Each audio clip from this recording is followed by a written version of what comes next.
Alright, welcome everybody to another exciting game of Age of Empires Deathmatch brought to you by AOC Realm for our Masters of Deathmatch tournament. Today we are bringing you Priest against mYsTikaLSouL, I do believe is his name. Yes, mYsTikaLSouL will be starting as the Chinese against Priest, which will be in the Goths, and Priest will be in the red, and mYsTikaLSouL will be in the blue.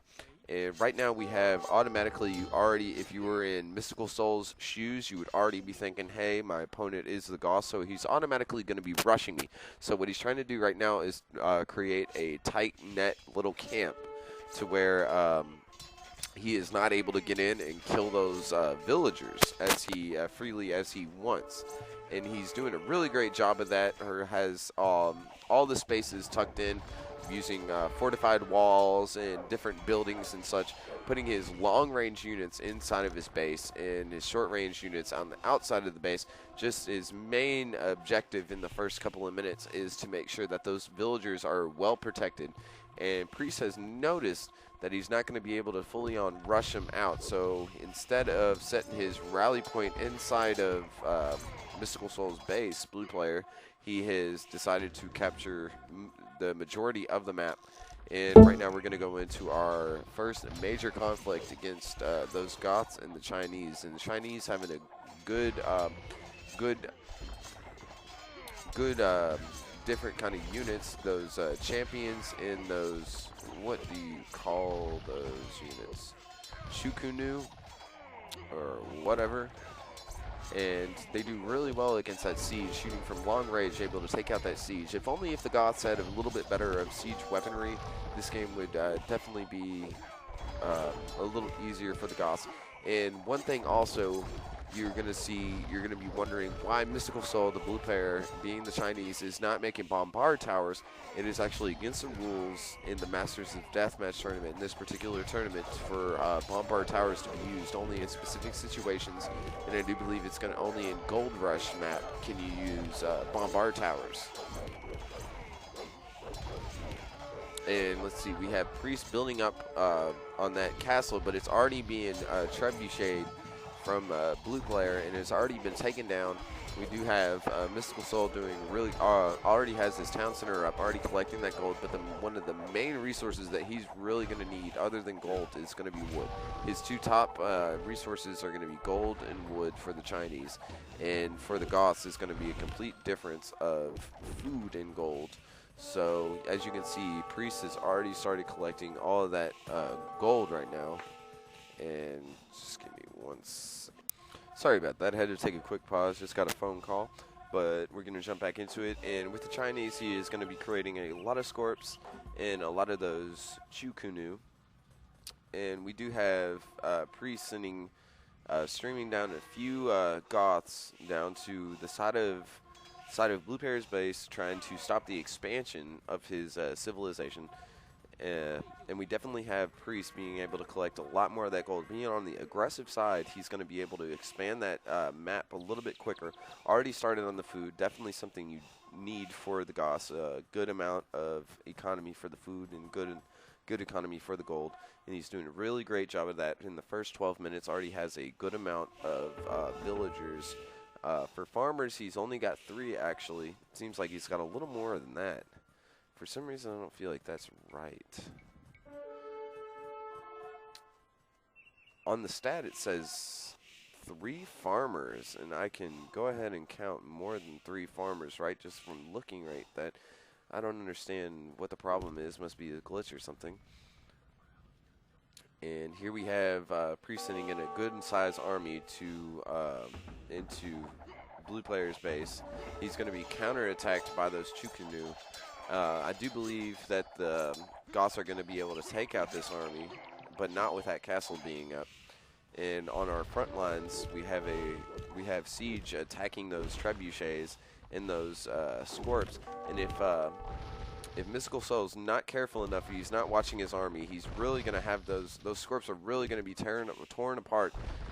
He's not really paying much attention. He must have those Scorps on stand ground, and since And also, if Priest was able to put those siege weaponry on top of that hill right there, they would also get a super attack bonus, and they would definitely be able to attack them while they were on stand ground without them attacking any of his units.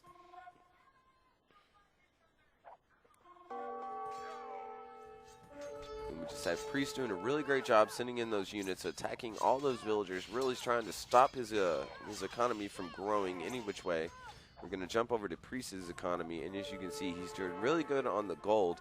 His food is starting to go down just a little bit, but as long as he keeps those farms coming in, shouldn't have much of a problem. Starting to expand at the to the side of the map, so he's able to stream those units into mYsTikaLSouL's base. And it just so happens that it looks like Soul is going to start farming on that side, so if Priest plays this right, he's going to be streaming units right into his economy, and it's really going to do damage for Soul. In the end of the game, it seems like he's started to raid a little bit more, sending in a few more, but that castle, he has a well-placed castle protecting his gold pile, and a few scorps protecting his gold pile behind that castle. Both players have started to try to collect relics from both sides. And overall, we just seeing that Priest is overall having the major map control right now, being able to capture most of those gold piles, really keeping blue player in check, not being able to really expand too far. And as I called it, sending in those units, trying to stop his farms from expanding very much further. But for some Priest has got to start collecting a little more food and a little more wood, or else he's going to have a big problem on continually streaming out those units. We'll check on mYsTikaLSouL's side, and he's not doing much better. Both players' resources have been diminished, so what the army you see is pretty much the army they have for the next couple of minutes, until they get a little more resources in their favor. And I'm sorry, probably won't be commentating too well on this game. Really not feeling too well. I've been sick for a couple of days. That's why you haven't seen too many videos coming out.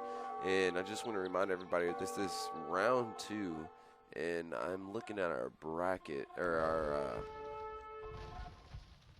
looking at the website right now, and we do have, let's see, Furious Now defeated mODM, and it'll be in the round 3. It'll be Furious Now against the Situation, and we'll have Jibba against Bouncer for round 3, and mYsTikaLSouL and Priest, the game we're watching right now. This is from round 2, and the winner of this game will go on to play the winner of Baba Shamdan, or whatever his name is, against Sacrifice. So the winner of this game will play the winner of that game. And overall, looks like Priest has just got the overall advantage, and right there we have it. mYsTikaLSouL went ahead and resigned, so we're going to go ahead and jump into the next map.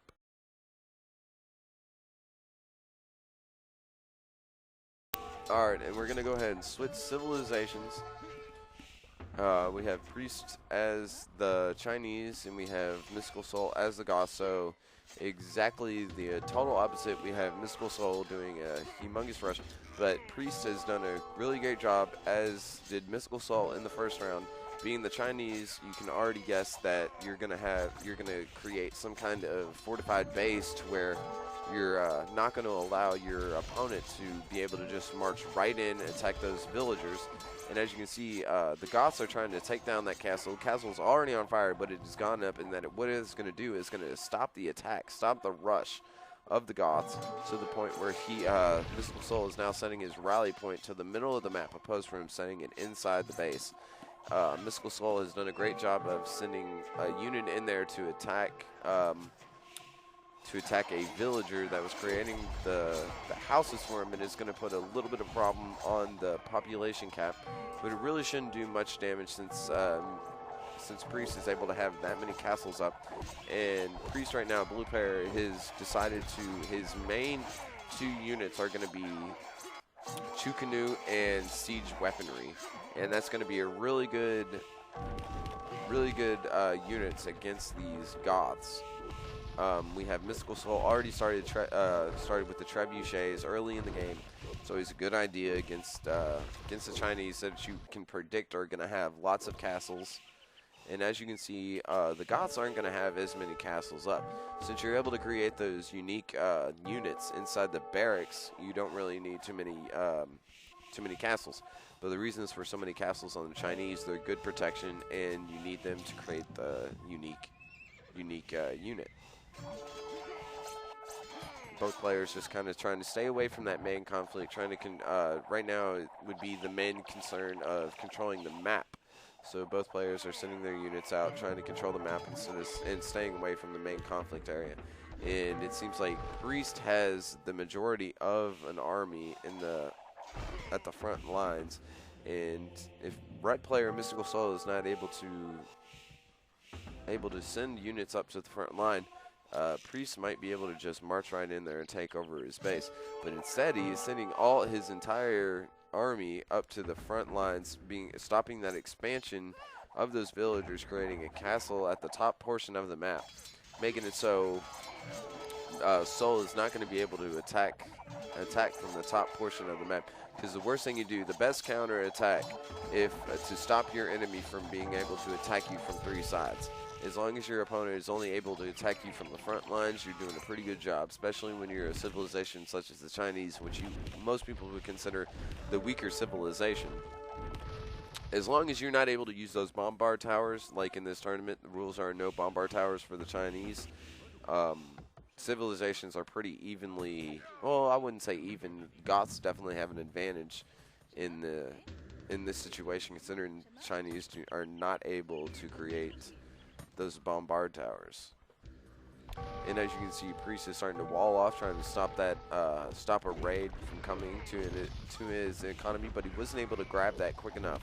So he has stopped that walling up, started trebucheting, taking out his stables, taking out a few other buildings, and he's going to try to march in there as fast as he can. But on the top portion of the map, we do see Priest doing the exact same thing.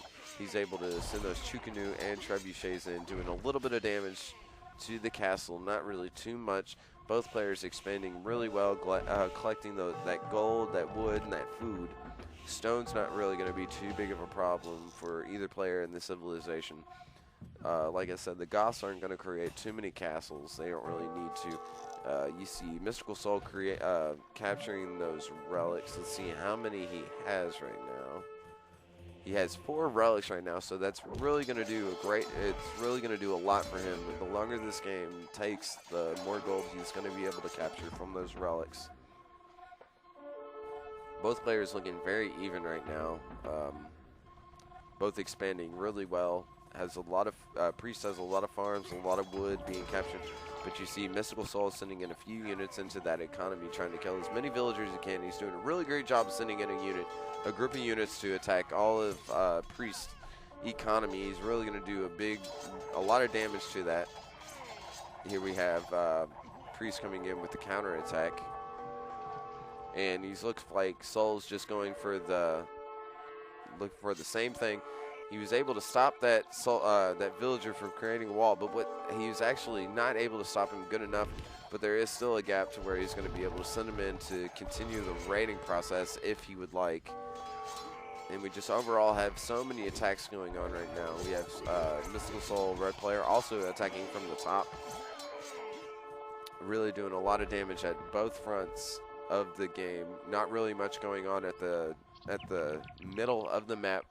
The more so the battles going on at the top and the bottom portions of the map. Looks like Priest is actually just playing a little more defense right now. He's not really so much of a defensive kind of player, but with those Chinese, really requires you to be. We have his castle being trebucheted by 3 different trebs, and that castle was lost, even though he's trying to save as much as he can, sending in siege weaponry to try to take out those trebuchets. And obviously, Soul's not really paying much attention because he did lose 1 or 2, or has a lot more damage. We have a big battle going on somewhere at the front lines right now.